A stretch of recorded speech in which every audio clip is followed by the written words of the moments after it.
Pour ma part, j'ai pas été vraiment victime d'un attentat sur le moment. Il y a une explosion dans un restaurant, ça se passe en 83. Vous pensez pas à un attentat. Vous dites c'est le gaz. Puis le mot terrorisme et attentat, on ne le prononçait pas. Donc ce n'est que plusieurs semaines après, à l'hôpital, qu'on a commencé à m'expliquer que c'était une bombe. Et puis moi, je me suis battue pour ma vie, parce que j'avais juste promis à mon mari, qui s'est penché vers moi, j'ai eu le temps de lui répondre à sa question, qui était « Est-ce que tu vas tenir le coup ?» Et là, j'ai compris que j'allais mourir, quand il me prononce cette phrase. Et je lui dis « Je te le promets ». Donc à partir de là, je ne pensais qu'à ça, à rien d'autre. C'était cette promesse, et c'était notre fille qui avait 9 ans.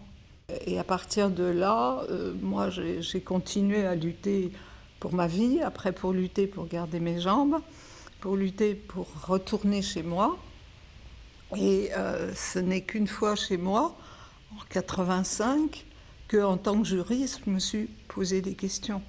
Pourquoi est-ce que c'est moi, mon mari, notre famille qui était visée? Est-ce que c'est le restaurant? Est-ce qu'il y avait eu des menaces? Est-ce que c'est du racket? Est-ce que c'est une volonté de nuire? C'est le pourquoi qui devient un peu obsédant. Vous vous dites, voilà, moi je dîne tranquillement dans un restaurant, je ne suis pas une cible, je ne suis pas dans une zone à risque, donc pourquoi? Et puis j'ai commencé à me dire, mais comment on fait toutes les victimes des années 80, et même en remontant jusqu'à 74? Car maintenant je peux le dire, 74, Truckstore Saint-Germain, 15 septembre, c'est pour moi le premier attentat qui vise une population civile, après la guerre d'Algérie, revendiqué par Carlos. Et donc je me dis, mais bon, moi je me démène comme je peux, j'ai une famille solide, mon mari est là, on a pu s'organiser. La famille a fait corps, ma belle-mère est venue s'installer chez nous pour s'occuper de notre fille. Comment font les autres? Ça a été ma première interrogation après le pourquoi.